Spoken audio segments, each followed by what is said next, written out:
I survived the first 7 days of a real zombie apocalypse. Part 1. The day everything changed. 7 days. That's all it took for the world to fall apart. Not 7 years, not 7 months, just 7 days. 1 week ago, I was living a completely normal life. I woke up late, checked my phone, had breakfast, and worried about the same things everyone else worries about. At that moment, I had absolutely no idea that civilization was already beginning to collapse. It started with a few strange videos online. People attacking strangers for no reason. Violent incidents appearing in different cities. Some videos were blurry. Others looked fake. Most people laughed at them, including me. The internet had seen hundreds of fake disasters before. This looked like another one. But by afternoon, something felt different. The videos were disappearing. They were multiplying. Every hour brought new footage, new attacks, new reports, new rumors. Soon the news channels picked up the story. Hospitals were receiving an unusual number of patients. Police departments were requesting emergency support. Nobody knew exactly what was happening, but everyone knew something was wrong. Still, most people believed the government would handle it. They always did. At least that's what we thought. Around 6 in the evening, emergency alerts appeared on every phone in the city. The message was short. Stay indoors. Avoid crowded areas. Report unusual behavior immediately. That was the moment I stopped thinking it was fake, because governments don't send emergency alerts over internet rumors. Something real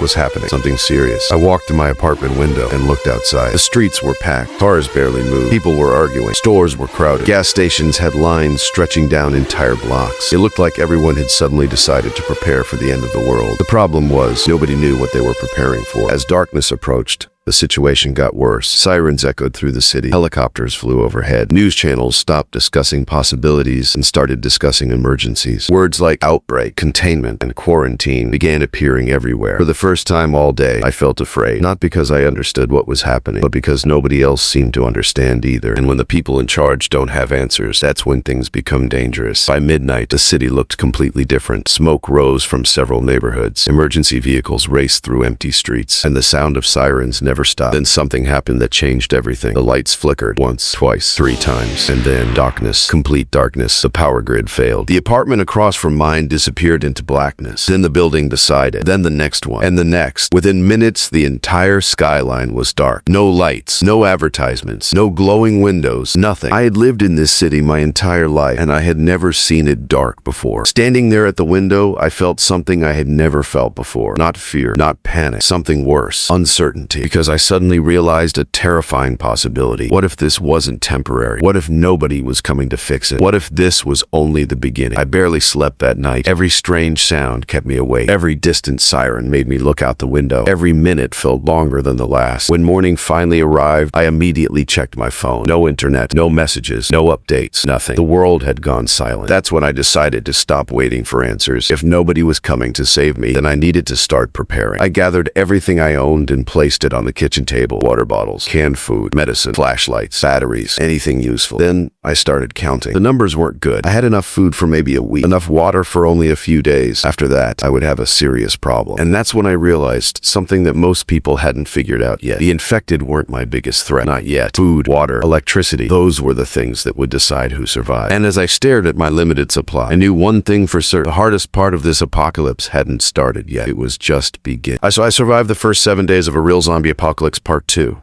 The first real survival decision. By the 3rd day, I stopped thinking about zombies. Not because they disappeared, but because I had discovered a bigger problem: electricity. Most people don't realize how much of their life depends on power until it's gone.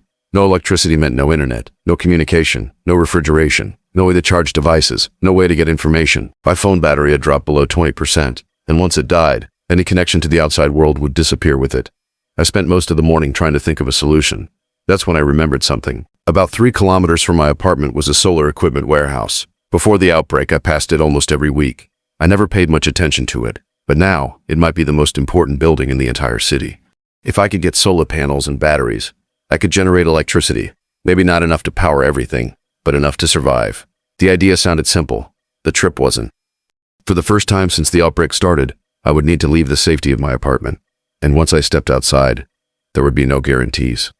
I spent the next hour preparing: a backpack, a flashlight, a bottle of water, a small first aid kit. Nothing heavy, nothing unnecessary. Every kilogram mattered. Before leaving, I looked around my apartment one last time. It wasn't much, but it was safe. And deep down, I wasn't completely sure I would make it back. The moment I opened the front door, everything felt different. The silence was unsettling.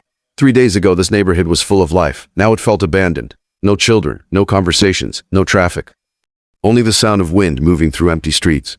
As I walked, I noticed signs of panic everywhere. Cars abandoned in the middle of roads, broken store windows, shopping carts lying in parking lots. People had left in a hurry. Very few had returned.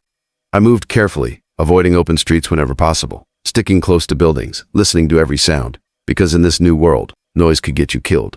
About halfway to the warehouse, I saw my first infected. It was standing between two abandoned cars, completely still. At first I thought it was a normal person, then it moved, slowly, unnaturally. Its movements didn't look human anymore.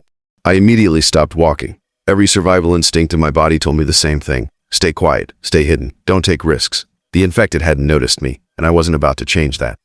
I quietly backed away and took another route. The encounter lasted less than a minute, but my heart didn't calm down for nearly 20.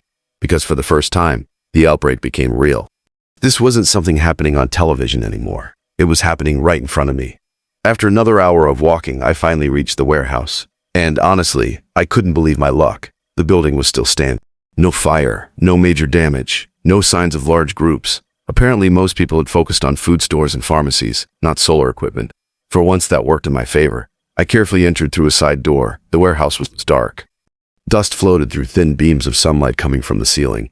Rows of equipment stretched across the building. Solar panels, batteries, wiring, tools, more supplies than I had hoped for. For the first time in days, I actually smiled. This could work. This could really work. I spent nearly an hour gathering everything I needed. Portable solar panels, battery units, basic electrical tools, enough equipment to keep essential devices running. Not luxury, not comfort. Survival. And survival was all that mattered now. Eventually my backpack was full, my arms were exhausted, and it was time to head home. I picked up the last toolbox and started walking toward the exit. At that moment I felt something I hadn't felt since the outbreak began. Hope. Real hope. For the first time it felt possible that I might survive this. I pushed open the warehouse door and stepped outside. The street was completely silent. Everything looked safe.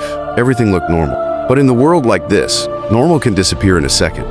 And unfortunately for me, that's exactly what happened next. I survived the first 7 days of a real zombie apocalypse. Part 3. Someone was watching me. The moment I stepped outside the warehouse, something felt wrong. I couldn't explain it. The street looked empty. The buildings were silent. Nothing seemed out of place. But after spending days in a collapsing world, I had learned something important. When everything feels too quiet, pay attention. I adjusted my backpack and started walking home. Every step felt heavier than before. Not because of fear, because of the equipment, the batteries, the tools, the solar panels. Everything I carried represented survival, and losing it wasn't an option. About 10 minutes into my journey, disaster struck. A metal toolbox slipped from my hand. For a split second, I managed to catch it. Then it slipped again. Crash. The sound echoed through the street like a gunshot. The noise bounced between buildings, down alleyways, across intersections. Every instinct in my body screamed the same thing. Run. At first, nothing happened. Then I saw movement. A figure appeared at the end of the street. Then another. Then another. My stomach dropped. The infected had heard the noise, and now they were heading toward it, toward me. I immediately dropped some of the heavier equipment. Not everything, just enough to move faster. Then I ran. My heartbeat pounded in my ears. I jumped over barriers, cut through side streets, turned corners without stopping. Every second mattered. One mistake could end everything. The infected weren't incredibly fast, but they didn't need to be. There were too many of them, and every noise attracted more. As I sprinted through a narrow alley, I looked back. Big mistake. My foot caught on a piece of broken concrete. I nearly hit the ground. Somehow, I managed to stay upright, but that moment taught me something. Fear makes people careless, and carelessness gets people killed. After what felt like hours, I finally reached my neighborhood. The familiar streets gave me a small sense of relief. When I closed my apartment door behind me, I just stood there, breathing, listening, waiting. Nothing followed me. For now, I was safe, but another problem was already waiting. Food. I checked my remaining supplies. The situation wasn't good. A few cans, some rice, a little bottled water. Enough to survive. Not enough to survive comfortably. Sooner or later, I would need more. The next morning, I prepared for another mission, a grocery store. Normally, that wouldn't sound dangerous. Now, it felt like entering enemy territory. Before leaving, I studied a map, planned my route, marked possible exits. In this new world, preparation meant survival. The journey to the store was surprisingly quiet. Too quiet. The parking lot was filled with abandoned vehicles. Several shopping carts were scattered across the ground. The front entrance had already been broken open. I slowly stepped inside. The store looked like a battlefield. Shelves were empty. Products covered the floor. Broken glass reflected sunlight from shattered windows. Most people had taken the obvious supplies. Water, snacks, instant food, but panic makes people overlook useful things. I found rice, beans, canned vegetables, medical supplies, even water purification tablets. Exactly what I needed. For the first time all day, things were going well, maybe too well. As I reached for another box of supplies, I heard a creaking sound. A shelf beside me started leaning. I froze. For a moment, it looked stable. Then gravity won. The entire shelf crashed onto the floor. The sound exploded through the building. Metal, glass, plastic, everything hit at once. I didn't need to guess what would happen next. Something heard that. I grabbed my backpack and moved immediately. Fast. Every aisle suddenly felt dangerous. dangerous. Every shadow felt alive. The grocery store had transformed from a supply run into an escape mission. I reached the loading area at the back of the building and slipped outside. Only then did I slow down. Only then did I breathe, and only then did I realize how lucky I had been. Again, back home, I finally focused on the solar equipment. Hours passed as I connected wires, mounted panels, checked batteries, made mistakes, fixed mistakes. Then came the moment of truth. I flipped the switch. Nothing. My heart sank. Then suddenly, a small indicator light turned on. Then another. Then another. It worked. Electricity.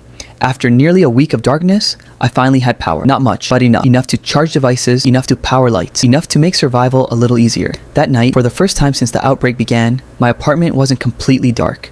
A small light illuminated the room, and somehow, that tiny light felt like a victory. Later that night, I climbed onto the roof. The city stretched endlessly into darkness. No traffic, no advertisements, no signs of normal life, just silence. Then I noticed something. A light far away. Several streets from my apartment, a single window glowing in the darkness. I stared at it. Someone else was alive. For nearly a minute, the light remained visible. Hope started creeping into my mind. Maybe I wasn't alone. Maybe there were other survivors. Maybe the light suddenly turned off. Instantly, the house disappeared back into darkness. I kept staring, waiting for it to return. It never did. That's when I noticed something strange. The timing. The light didn't disappear randomly. It disappeared shortly after I stepped onto the roof, as if someone had seen me, as if someone had been watching. A cold feeling ran through my body, because in that moment, I realized something terrifying. I wasn't the only person searching the darkness. Someone out there knew I existed, and I had no idea whether they were a survivor or something far more dangerous.